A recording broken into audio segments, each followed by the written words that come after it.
Oloo with us live here on KTN. Mheshimiwa, you've made a bold move today. Probably people who never watched KTN Live at that particular, they are now watching KTN Live. Tell us, what informed your decision? Thank you so much. When you make a decision of this nature, you must do a lot of soul searching. We have worked closely with the president. We have worked to build the National Alliance.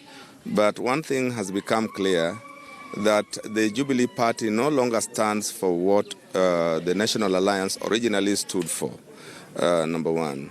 And number two, when you look at the structures that the National Alliance had built across board, from Mount Kenya region to the coast region to the eastern province, they have been destroyed without looking at the interests of the politicians who held those offices.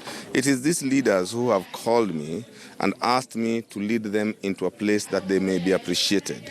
I'm reminded of an analyst who once said that what will destroy this government will not be lack of motor, infrastructure, etc., but handling of public of relations. I don't think that has been handled well. Besides that, if you look at issues that have constantly plagued this country, as the Secretary General of that party, I constantly defended the government against corruption, against issues of integrity, in the hope that these things would change. But year in, year out, these things continue. Unfortunately, even the people whose names were being mentioned day in, day out, now continue to still occupy those coveted positions in the new outfit. My brother, I want to stand on the right side of history when Kenyans are held to account. Where were you when the country was being run down? Let it be known that I had gone to the National Alliance with the best of intentions, that I had intended to be in Jubilee with the best of intentions, but that along the way they diverted from our course that was agreed upon, and that now it champions naked tribalism, it champions outright corruption, and it seeks to destroy the very fabric that builds this nation. I want you to look into Kenya in the next short while. With the naked tribalism and corruption going on, we will not be bold enough to say that we are one nation very soon. These issues have been very painful issues. That is why I never left the party 1 month after its formation.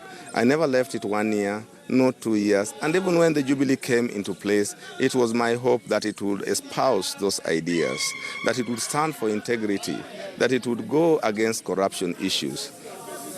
But a time comes that you say, let us live with the consequences, so let it be. And so my people across the country have asked me, lead us elsewhere, lead us home, a home that belongs to the Kalenjins, the Kambas, the Iteso, the Luyas, the Luos, the Kikuyus, a home that is big enough to accommodate all of us, a home that is not too small, that can only accommodate 2 tribes. And that home, of course, is ODM, you've indicated clearly. And I remember vividly that you used to defend TNA with vigor and took over. You could say anything about TNA, praise it here and there. Are you going to use the same vigor when it comes to ODM?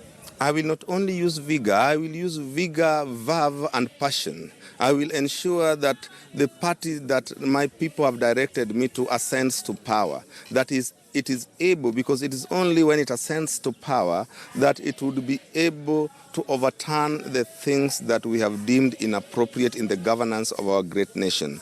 If it is outside power, we would still just continue talking with vigor, with verve, talking with passion, and nothing will come out of it. So, and I can assure you that my other branches are soon joining me. I will be going out, dismantling the TNA, the Jubilee networks, wherever they are willing to listen to us. And there are so many, to ensure that we form a government for the people, by the people, that takes and listens to the interest of the people. Of course, are you going for a political seat in Kisumu on an ODM ticket? I refuse to belong to that class of people who insist that when they defect or move to a party, it must be in expectation of a consideration.